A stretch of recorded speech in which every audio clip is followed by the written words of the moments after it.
Al-Fatihah. Bismillahirrahmanirrahim. Keputusan Fasal Masail 14 Muharram 1443 Hijriah. Masalah datang Jumatan ketika khatib sedang khutbah. Ini sudah dibahas tahun 2019 misalnya. Apakah orang yang datang Jumatan ketika imam khutbah masih disunahkan sholat qobliyah Jum'ah? Apakah orang yang datang Jumatan ketika imam khutbah masih disunahkan sholat qobliyah Jum'ah? Jawabnya adalah ditafsil. Jika ia berada di tempatnya, masih berada di luar masjid, kadang-kadang Jumatan itu kan sampai luar masjid, maka ia tidak diperbolehkan mengerjakan sholat, baik sholat sunnah maupun sholat fardu. Langsung duduk saja, dengarkan khutbah. Jika ia berada di dalam masjid tempatnya di dalam masjid, maka disunahkan mengerjakan sholat tahiyatul masjid atau sholat qobliyah Jumat. Hanya saja harus diringankan, yaitu hanya mengerjakan yang wajib-wajib saja, dicepatkan. Masih sunnah terus dicepatkan. 2. Masalah mengonsumsi makanan berbahaya bagi tubuh. Bagaimana hukum mengonsumsi makanan yang diyakini menurut dokter dapat membahayakan keselamatan dirinya sendiri? Nah, mengonsumsi makanan seperti ini tidak boleh. Jawabnya adalah haram, tidak boleh.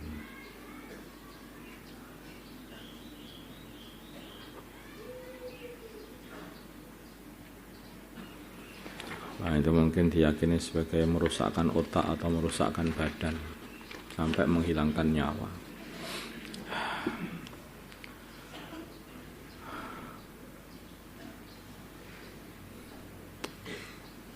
Nah, ini mestinya itu ya banyak sekali sekarang, kadang-kadang itu makanan-makanan yang kadang-kadang dikasih pengawet yang nanti kalau orang itu makan bisa berbahaya, kayak mungkin ikan-ikan yang disemprot baygon namanya. Nah, ada nggak yang gitu itu? Ya, apalah pokoknya obat pengawet. Karena itu ada kejadian ya, beberapa anak muda itu yang beli ikan, 5 orang beberapa itu dibakar dan dimakan, mati semua. Ternyata ikan yang sudah diawetkan, sedangkan pengawetannya itu dengan obat-obatan yang mungkin dosisnya terlalu banyak atau bagaimana, wallahu a'lam, atau makannya yang terlalu banyak sehingga sampai racun yang masuk ke tubuh, racun yang ada di ikan itu untuk pengawetan itu ketika masuk di tubuh bereaksi di tubuh dan tubuhnya dah kejang-kejang mati. Nah, ini hati-hati ini dengan barang-barang yang ada pengawet-pengawetnya. Sebetulnya ada barang-barang yang sebetulnya di situ itu tidak baik untuk tubuh juga ya, dalam makanan-makanan pengawet, perasa, apa itu, pewarna dan sebagainya itu. Tetapi ini banyak masalah itu. Apakah itu sudah membahayakan tubuh atau enggak? Ada sebagian para dokter mengatakan ini kalau sudah melewati sekian maka akan berbahaya pada tubuh, seperti micin itu kalau sudah melewati sekian maka akan membahayakan tubuh pelan-pelan, itu boleh membunuh diri pelan-pelan. Apalagi rokok, ya itu sudah kena lagi. Nah, itu belum ada yang satu dokter pun yang mengatakan itu banyak manfaatnya, yang jelas itu banyak madharatnya gitu. Nah, seperti itu tinggal kamu rasakan sendiri aja lah, di sini tidak akan dibahas, dirasakan sendiri. Kira-kira itu kamu itu membahayakan tubuh, ya berarti itu haram. Ma'funya kotoran ikan kecil, karena ini disebutkannya secara secara umum begitu saja. Yang penting makanan yang itu kalau benar-benar dimakan itu bisa membahayakan tubuh, ya itu tidak boleh dimakan, itu adalah haram. Ma'funya kotoran ikan kecil, Di dalam kitab Buhyah Mustarsyidin disebutkan bahwa sebagian ulama telah sepakat mengenai ma'funya kotoran ikan kecil. Apakah kemaafan tersebut hanya berlaku di dalam masalah ketika seseorang memakannya atau juga berlaku dalam masalah jika seseorang membawanya ketika sholat? Nah, kemaafuannya itu maksudnya apa? Ini dimaafu ketika makan sebetulnya, karena susah untuk dihilangkan atau masyakoh ya, untuk dalam menghilangkan kotorannya ikan-ikan kecil itu. Tetapi kalau terus dibawa untuk sholat, dimasukkan saku, kemudian terus dibuat sholat, ya ini tidak boleh. Ini hanya berlaku dalam masalah memakannya saja, tidak berlaku dalam masalah terus ini ma'fu, berarti ya nggak apa-apa bahwa sholat pun ma'fu, enggak.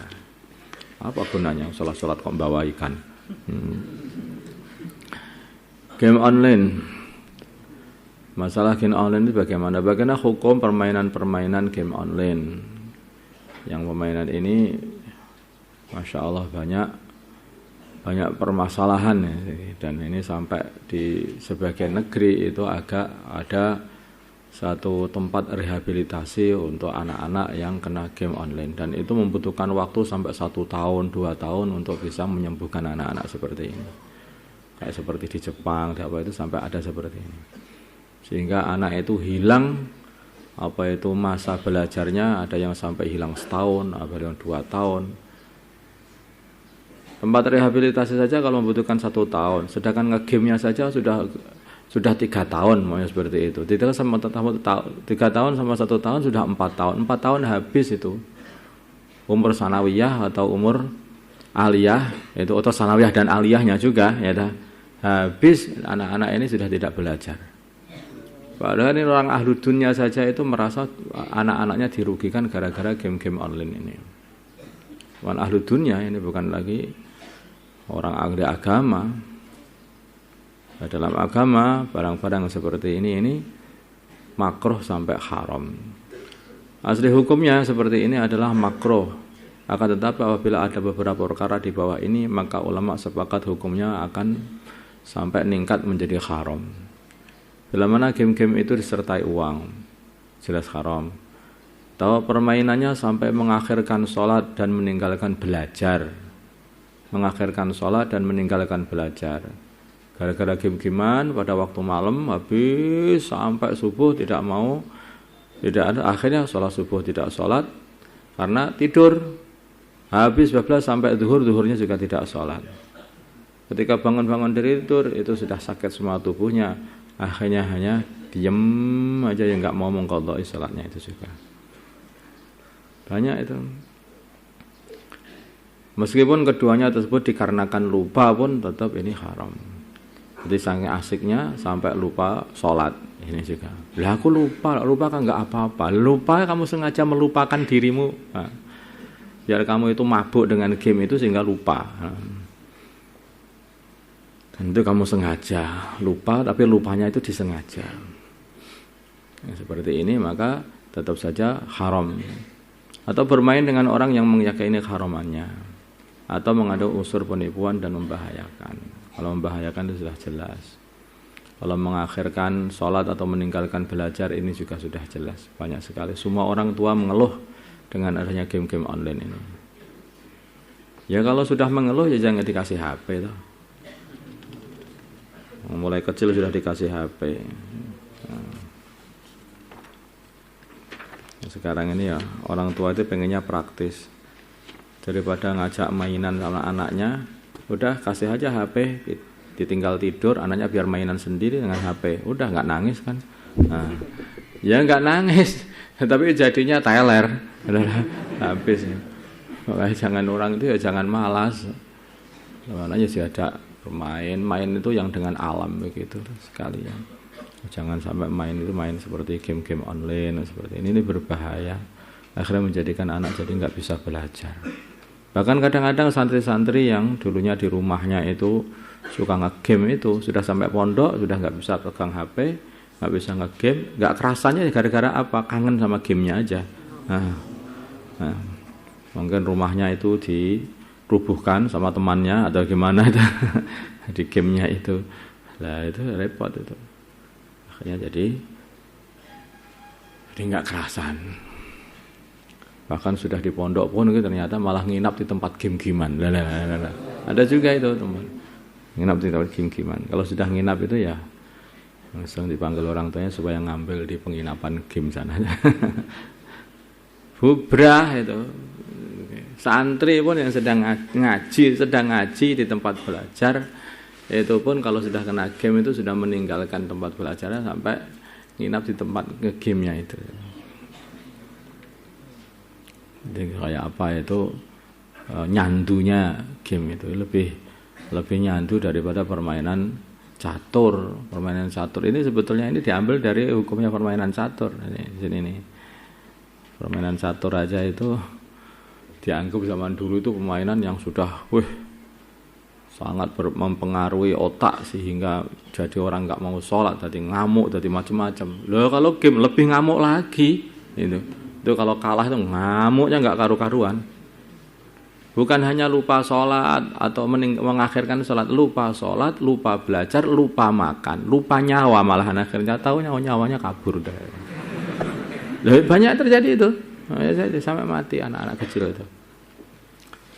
Kayaknya hati-hati, kayak barang seperti ini kok dikatakan makruh, enggak, barang seperti ini bisa sampai ke haram dan lebih cenderung ke haram itu. Allahumma shalli ala sayyidina Muhammad wa ala ali sayyidina Muhammad wa salli ala sayyidina Ibrahim wa ala ali sayyidina wa barik ala sayyidina Muhammad. Allahumma arhamna bi sayyidina Muhammad, Allahumma ighfir lana, Allahumma asih. ألف بين قلوب مد سيدنا محمد اللهم انصر مد سيدنا محمد اللهم أعز سلطانا نصيرا صلى الله على سيدنا محمد نبي الأمي وعلى آله وصحبه وسلم الحمد لله.